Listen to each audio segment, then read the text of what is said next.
Next, we will discuss a variety of different tests, and divergence test is one of them. And before we begin, let me remind you of the setup that we have. We call the following sum of infinitely many terms a series.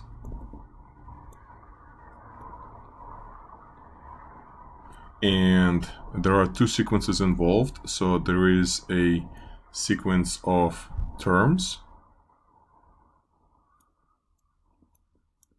and there is a sequence of partial sums.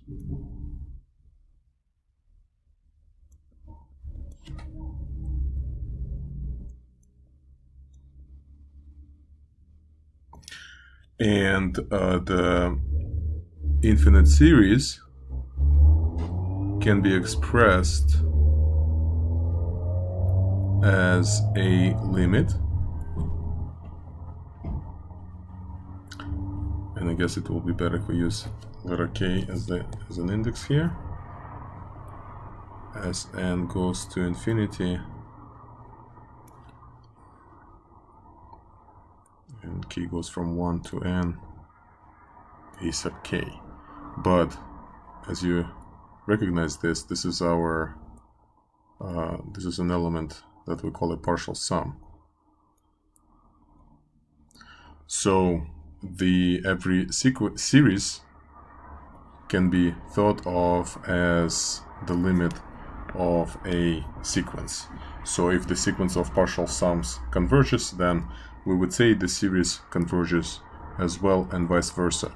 So the main question in this and the following sections is whether a given series converges or diverges. So this is the main question that we are trying to answer.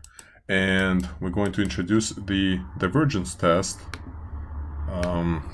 by stating first the following theorem.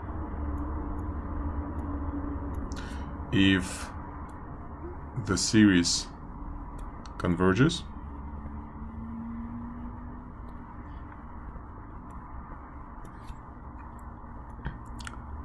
then the sequence of its terms approaches to 0.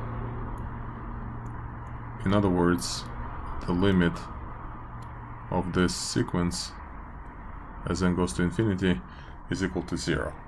And let me give you a brief explanation of why is it so. But it kind of makes sense because if you want the infinite sum to be finite, your nth term better go to 0, otherwise you're going to be basically adding up a whole bunch of non-zero terms, which kind of makes sense if it goes to infinity.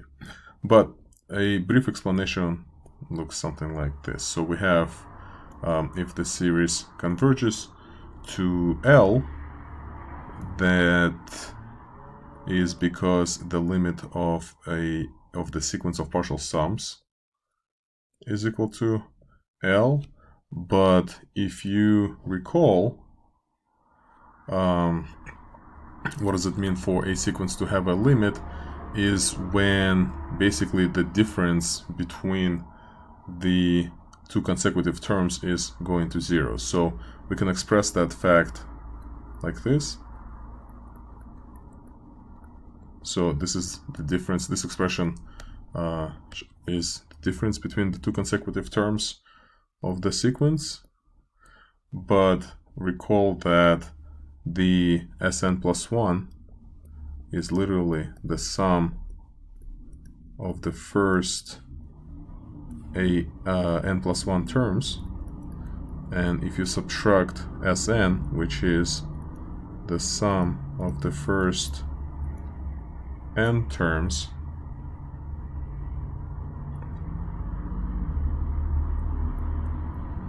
we're going to end up with everything basically canceling except the n plus 1th term. And so in order for, what this shows is that in order for the series to converge, the n plus 1th term must be approaching to 0 as n goes to infinity. And again, don't be concerned about the index here, because the same fact can be also expressed using different indices, and then we'll get a statement that looks exactly what we want it to look. So in the focus on the meaning of this statement. So anyway, as the series converges, we are going to have the sequence made of the terms of that series converge to 0. Now I'm going to remind you the following vocabulary from somewhere along the way. You probably learned this. If you have a statement like an if-then statement that can be expressed symbolically like this, the following statement is called the converse of it. So B, if B then A, or B implies A, is called the converse of the original statement. We also have the opposite statement, which says that not A implies not B. And we also have what we call a contrapositive statement. So contrapositive statement is saying that not B implies not A. And here's a simple example.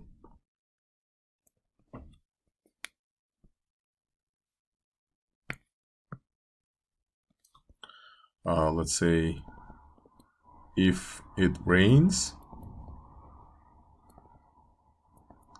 I bring umbrella. So if that's my statement, then the converse of it will be if I bring umbrella, it rains. The opposite statement will be if it doesn't rain, I don't bring umbrella.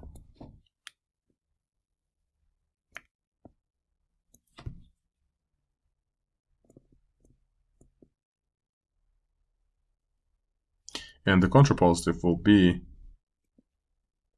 if I don't bring umbrella, that means it doesn't rain. Now, what's interesting about this is that if the original statement is true, then the contrapositive is also true. So, for example, if I live by the rule that if it rains, I bring umbrella, next time you see me without an umbrella, you can bet whatever you want that it didn't rain that day. However, the converse and the opposite are not necessarily true. So again, assuming that I live by this rule, it doesn't mean that if I bring umbrella, that it rained. It is totally possible that I also bring umbrella when it doesn't rain. So anyway, this is just some vocabulary, and what I want to do next is I want us to look at the theorem and look at it as a statement. So what does it say, this theorem? This theorem says that if the series converges,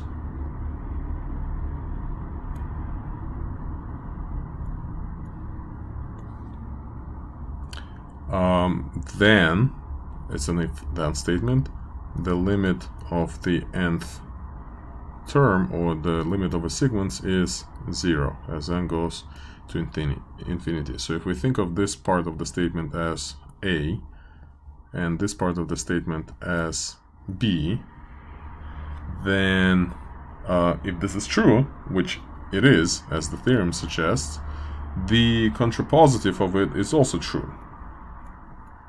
So if A implies B, which it does, that means that not B implies not A.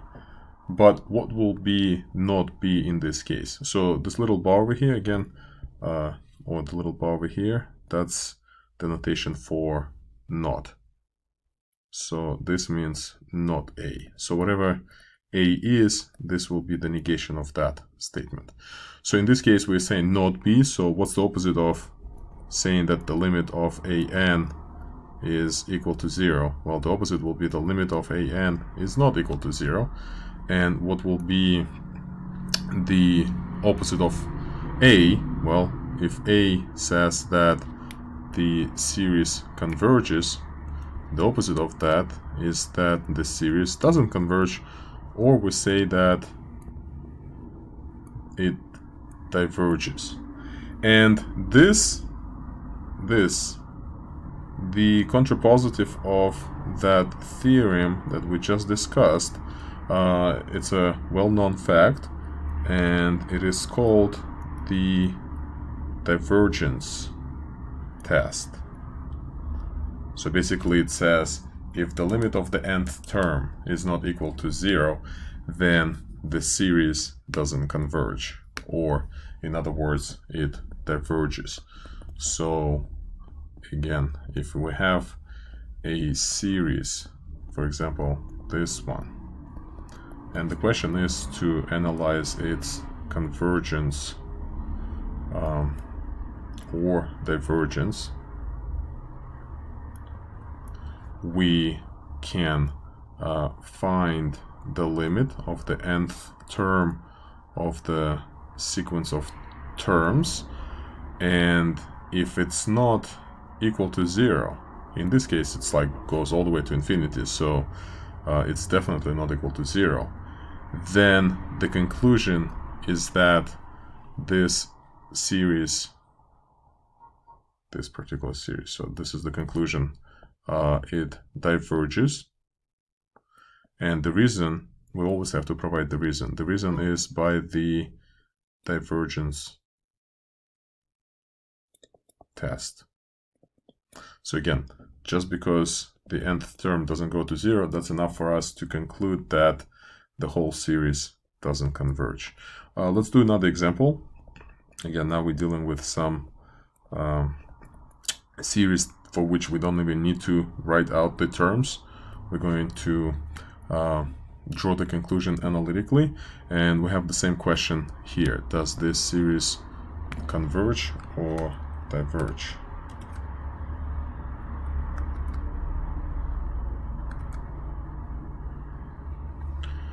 And we're going to do the same thing here. We're going to set up the limit of the nth term.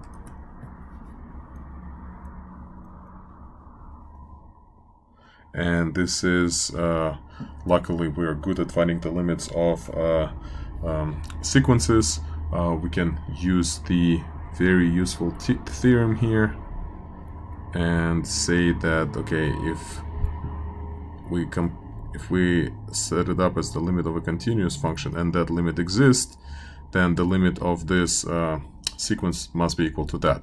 And luckily this limit does exist the easiest way to look at it as a rational function, but also we can look at it as the L'Hopital's rule, and we know that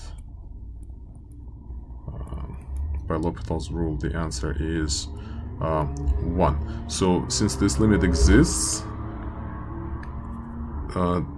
we can actually conclude that the limit of a sequence also exists, and it's equal to 1. Now 1 is not equal to 0, and therefore the conclusion we're going to draw about this series is that it diverges, and the reason is the same by the divergence test. All right, let's try a couple more examples.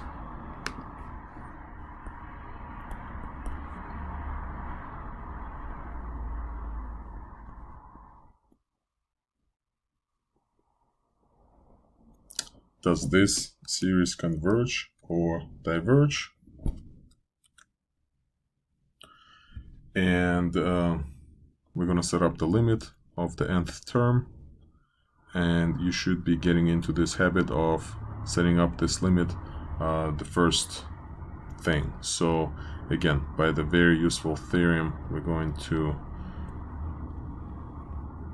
analyze the limit of this continuous function, and it appears to be one of the indeterminate forms. So we're going to apply the L'Hopital's rule, and by the L'Hopital's rule, the derivative, the limit is equal to the ratio of the derivatives, and we see this is actually equal to infinity again, which is not equal to 0, so it doesn't matter what it is as long as it is not equal to 0. So the conclusion for this series, again, it also diverges by the divergence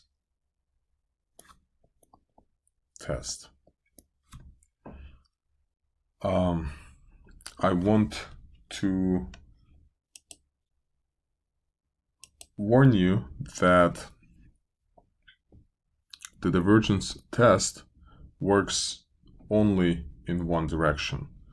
So, for example, if we take a look at this series,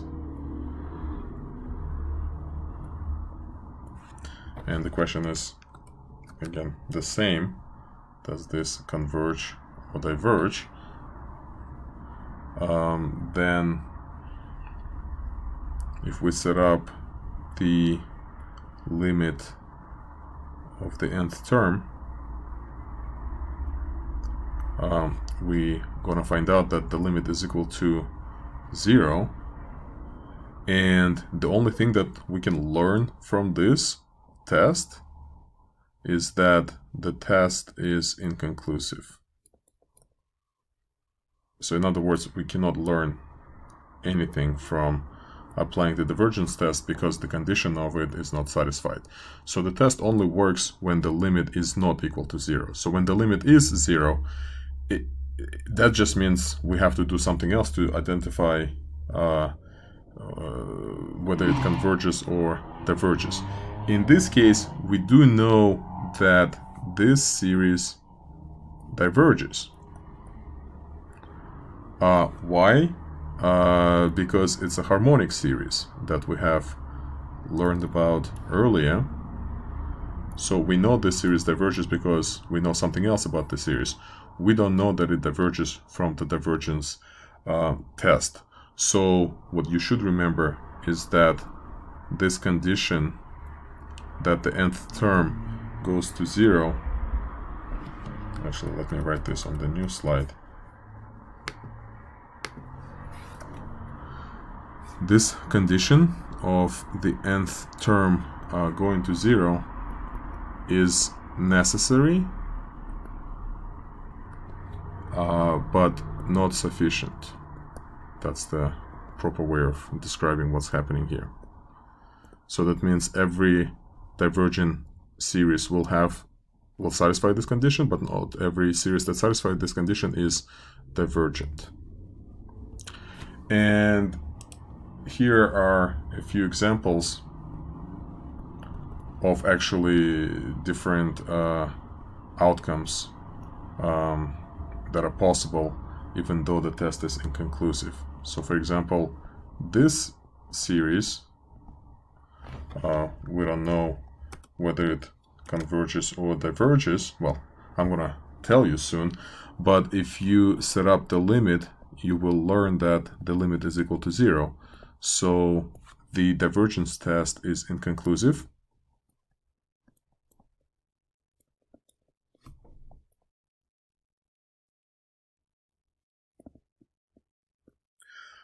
But later we will learn that this particular series actually converges.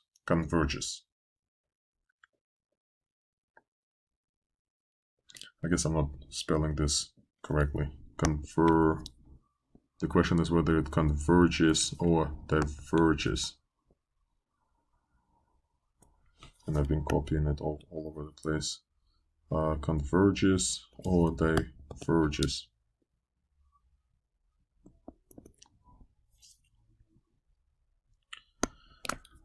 Of course, I have to fix it also. Converges or diverges. That's the main question that we are trying to answer for any given series.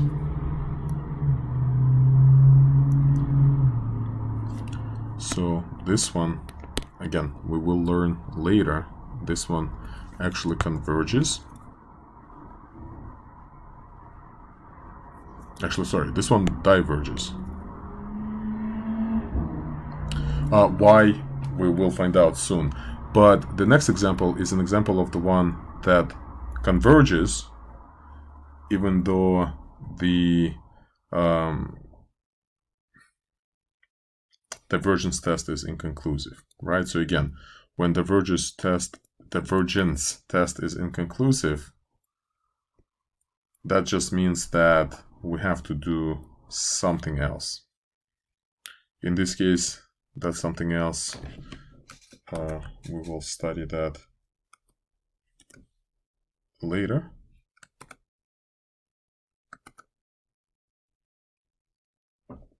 But what I want to point out again is that both of them are equal to 0.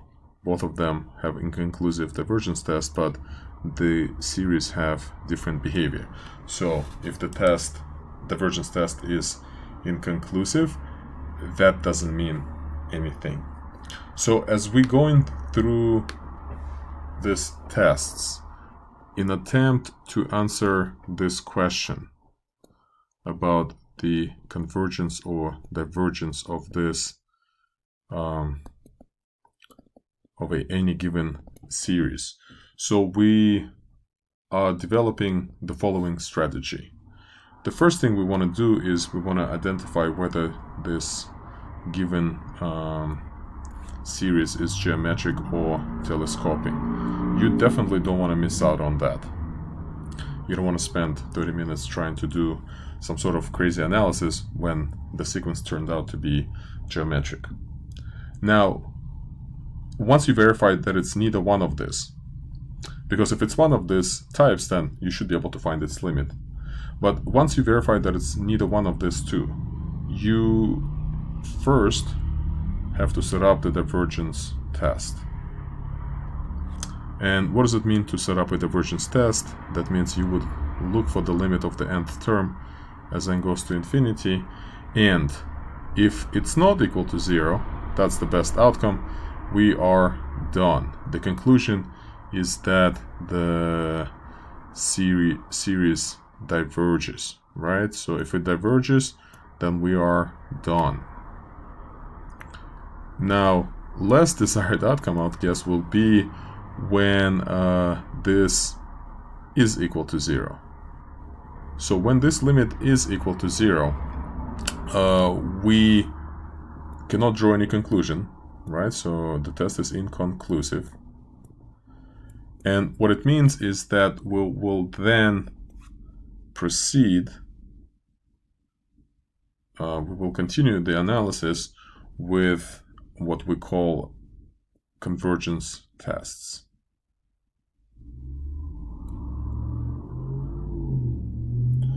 And altogether we will learn about